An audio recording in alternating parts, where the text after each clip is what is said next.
जी दोस्तों, मैं हूं इसहाक अब्बासी और आज की इस वीडियो में हम एक्सपोजिटिव राइटिंग का जो लेक्चर नंबर 4 है वो रिकॉर्ड करने जा रहे हैं। और एक्सपोजिटिव राइटिंग में आज जो टॉपिक है वो है पैराग्राफ राइटिंग से रिलेटेड।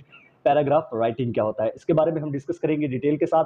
और ये जो क्वेश्चन है ये अक्सर आपके पेपर में भी पूछ लिया जाता है। तो अब हम शुरू करते हैं कि पैराग्राफ राइटिंग होता क्या है, इसके एलिमेंट कौन कौन से होते हैं और इसके जो की करेक्टरिस्टिक्स कौन कौन से होते हैं, ये जो है वो आज के हम इस वीडियो में डिस्कस करेंगे। तो सबसे पहले पैराग्राफ राइटिंग की डेफिनेशन की बात कर लेते हैं। Paragraph writing is a fundamental skill in writing. तो राइटिंग में पैराग्राफ राइटिंग जो है ये एक बुनियादी स्किल है that involves creating a group of sentences that work together to develop a single idea और कॉन्सेप्ट, जिसमें शामिल होता है ग्रुप ऑफ सेंटेंसेस शामिल होते हैं जो कि मिलकर काम करते हैं और एक सिंगल आइडिया या सिंगल कॉन्सेप्ट को डेवलप करते हैं। यही इसकी डेफिनेशन है कि a group of sentences which create single idea और concept is called paragraph writing. A well written paragraph typically consists of a topic sentence। तो एक अच्छे से जो लिखा गया पैराग्राफ होता है इसमें एक टॉपिक सेंटेंस होता है, इसके बाद सपोर्टिंग एविडेंस होते हैं और एनालिसिस होता है एंड अ कंक्लूडिंग सेंटेंस, और इसमें कंक्लूडिंग सेंटेंस भी होता है। तो सबसे पहले तो हम ये देखते हैं कि टॉपिक सेंटेंस क्या होता है। The topic sentence introduces the main idea. Topic sentence जो होता है ये मेन आइडिया को इंट्रोड्यूस करवाता है, while the supporting evidence provide details with examples to elaborate on the idea। तो जो सपोर्टिंग एविडेंस होते हैं ये जो ऊपर हम टॉपिक सेंटेंस डिस्कस कर चुके होते हैं इसको मजीद एलेबोरेट करता है एग्जाम्पल्स के साथ। Analysis involves explaining and interpreting the evidence. तो एनालिसिस जो है इसमें शामिल होता है चीज़ों को एक्सप्लेन करना, जो ऊपर हम चीज़ें डिस्कस कर चुके होते हैं, और इनको इंटरप्रेट करना उन तमाम एविडेंस को जो कि हम टॉपिक सेंटेंस के लिए स्पोर्टिंग सेंटेंसेस में या स्पोर्टिंग एविडेंस में हम डिस्कस कर चुके होते हैं। इनको एविडेंस के साथ इंटरप्रेट करना और एक्सप्लेन करना जो होता है ये हमारा कहलाता है एनालिसिस। और कंक्लूडिंग क्या होता है, and the concluding sentences summarise the main point and provides a transition to the next paragraph. तो कंक्लूडिंग सेंटेंस जो होता है ये ऊपर वाले जितने भी हम मेन पॉइंट्स डिस्कस कर चुके होते हैं इनको समराइज करता है और उसके बाद जो है वो अगले पैराग्राफ के इसके बाद जो है वो अगले पैराग्राफ की तरफ जो है ये ट्रांजिशन यानी कि लिंक क्रिएट करता है। तो टाइप्स ऑफ पैराग्राफ की अगर हम बात करें तो टाइप्स ऑफ पैराग्राफ में सबसे पहले डिस्क्रिप्टिव पैराग्राफ आ जाता है। डिस्क्रिप्टिव पैराग्राफ क्या होता है? डिस्क्रिप्टिव पैराग्राफ ऐसा पैराग्राफ होता है जिसमें किसी इवेंट को, किसी करेक्टर को या किसी भी चीज़ को अच्छे से एक्सप्लेन किया होता है ताकि जो रीडर है, जो पढ़ने वाला है, उसके जहन में एक इमेज क्रिएट हो जाए और वो आसानी से उन तमाम चीज़ों को विजुअलाइज कर सके और वो सोच सके, उसके माइंड में एक इमेज क्रिएट हो जाए, एक मूवी की तरह फ्लो चलना शुरू हो जाए ताकि वो सारे के सारी करेक्टर्स को अच्छे तरीके से पहचान ले। एक करेक्टर की मुकम्मल डिटेल होती है, किसी इवेंट की मुकम्मल डिटेल होती है। तो इस तरह का जो पैराग्राफ होता है इसको हम डिस्क्रिप्टिव पैराग्राफ कहते हैं। This type paints a vivid picture using sensory detail. तो इस टाइप का जो पैराग्राफ होता है ये सेंसरी डिटेल हमें जो है वो हमारे जहन में एक विविड, एक क्लियर पिक्चर जो है वो बनाता है और सेंसरी डिटेल दी जाती है।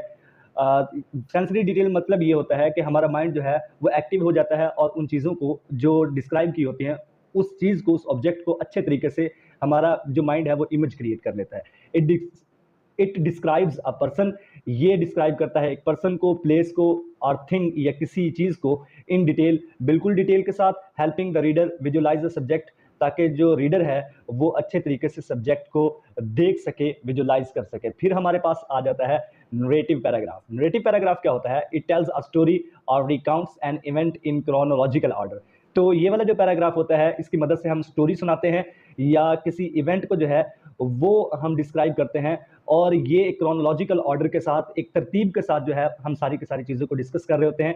This type often includes characters. इस तरह के जो टाइप ऑफ पैराग्राफ है इसमें कैरेक्टर्स शामिल होते हैं। जाहिर सी बात है जब भी हमने कोई स्टोरी सुनानी है कोई ना कोई कैरेक्टर्स इसमें शामिल होते हैं। और इसके अलावा सेटिंग भी होती है। सेटिंग मीन ये होता है कि स्टोरी किस जगह पर ली गई है, यानी अगर जंगल के बच्चों के लिए हम कोई स्टोरी डिस्कस कर रहे हैं तो वहाँ पर जंगल के कैरेक्टर्स होंगे, हाथी होगा, शेर होगा, मोगली होगा, इस टाइप के कैरेक्टर्स होंगे और सेटिंग भी हमारी फिर जंगल की होगी।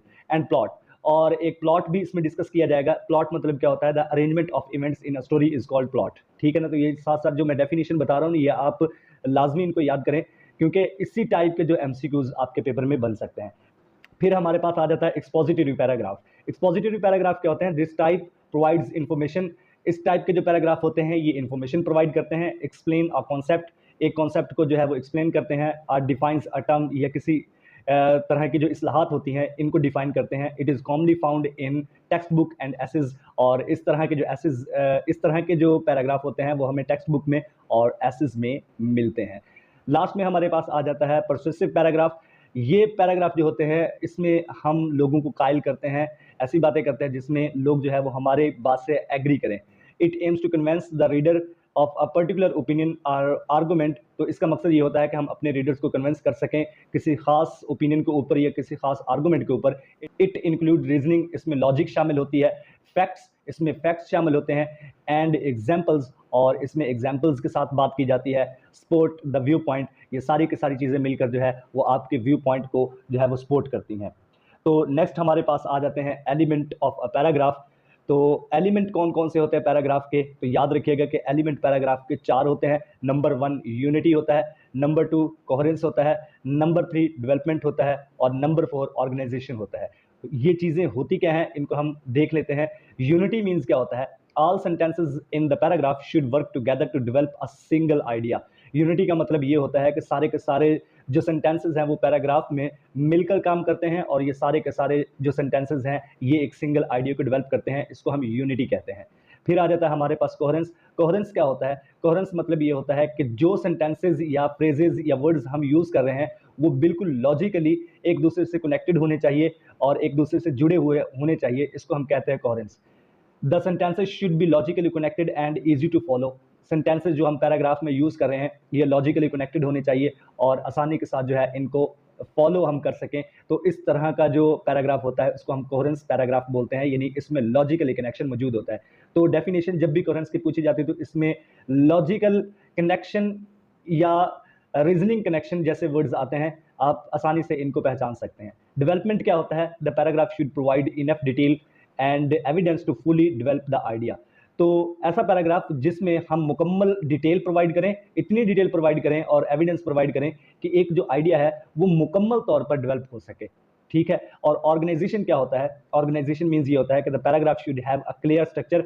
पैराग्राफ का एक क्लियर स्ट्रक्चर होना चाहिए। स्ट्रक्चर क्या होता है, सबसे पहले इंट्रोडक्शन होता है, फिर हमारे पास बॉडी होती है, और उस पैराग्राफ के आखिर में हमने कंक्लूजन भी पेश करना होता है, इसको कहते हैं स्ट्रक्चर।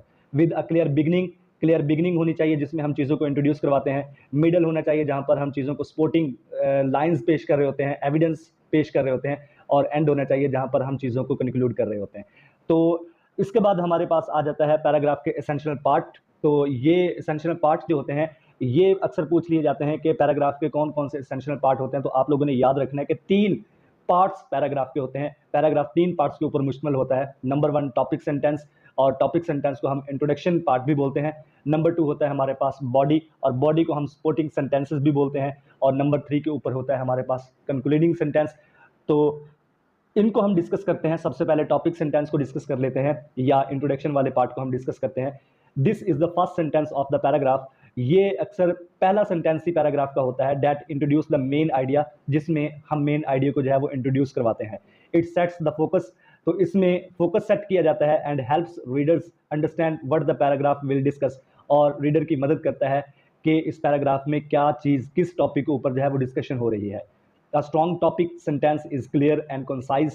तो एक strong topic sentence जो होता है ये बिल्कुल क्लियर, वाज़िया होता है, और concise, मुख्तसरन लेकिन मीनिंगफुल होता है। This part of paragraph also called introduction of paragraph। तो टॉपिक सेंटेंस वाला जो पैराग्राफ वाला पार्ट है हमारा, इसको हम इंट्रोडक्शन ऑफ पैराग्राफ भी बोलते हैं। फिर आ जाता है हमारे पास बॉडी। बॉडी क्या होता है, बॉडी या सपोर्टिंग सेंटेंसेस। तो बॉडी में क्या होता है, दीज सेंटेंसेस प्रोवाइड डिटेल्स। तो ये वाले जो सेंटेंसेस होते हैं ये डिटेल प्रोवाइड करते हैं, एग्जाम्पल्स प्रोवाइड करते हैं, फैक्ट्स प्रोवाइड करते हैं, और explanation to support the main idea, या मेन आइडिया को सपोर्ट करने के लिए जो एक्सप्लेनेशन होती है वो इसमें दी जाती हैं। They help develop and strengthen the argument. ये डेवलप करते हैं और आपके आर्गूमेंट को मज़ीद मजबूत करती हैं ये लाइंस, इंश्योरिंग कोहेरेंस, और इस बात की भी यकीन दहानी करते हैं कि यहाँ पर जो है वो लॉजिकल कनेक्शन जो है वो जुमलों के दरमियान है, and logical flow with in the paragraph, के पैराग्राफ के दरमियान जो है वो लॉजिकल कनेक्शन है, एक सेंटेंस दूसरे के साथ लॉजिकली कनेक्टेड है। This part of paragraph is also called body of paragraph. तो जहाँ पर स्पोर्टिंग लाइंस का जिक्र होता है, ये भी बाद दफ़ा एमसीक्यू को पूछ लिया जाता है कि जो स्पोर्टिंग डिटेल्स या स्पोर्टिंग लाइंस होती हैं वो किस पोर्शन में होती है, तो वो बॉडी वाले पैराग्राफ के हिस्से में होती हैं। लास्ट में हमारे पास आ जाता है कंक्लूडिंग सेंटेंस। कंक्लूडिंग सेंटेंस क्या होता है? The last sentence of the paragraph summarise the main point और provides a transition to the next paragraph. तो ये पैराग्राफ का लास्ट सेंटेंस होता है। इसमें ऊपर जितनी भी बातें डिस्कस की जाती हैं इनको समराइज कर दिया जाता है, मुख्तसरन दोबारा बयान कर दिया जाता है, और ये ट्रांजिशन यानी लिंक प्रोवाइड करता है नेक्स्ट पैराग्राफ की तरफ। इट रेनफोर्स द टॉपिक, ये टॉपिक को मजीद मजबूत कर देता है, and gives a sense of closure to the reader, और जो रीडर पढ़ने वाला है उसके जहन में ये सेंस पैदा करता है कि अब जो है वो हम इख्तितामी लम्हात की तरफ जा रहे हैं।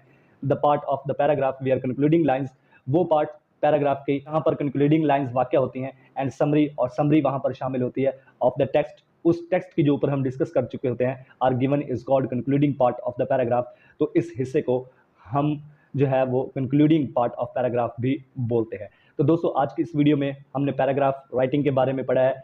तो उम्मीद है ये वीडियो आपको अच्छी लगी होगी। अपने दोस्त इसहाक अब्बासी को अपनी दुआ में याद रखिएगा। अल्लाह हाफिज़, अल्लाह निगहबान।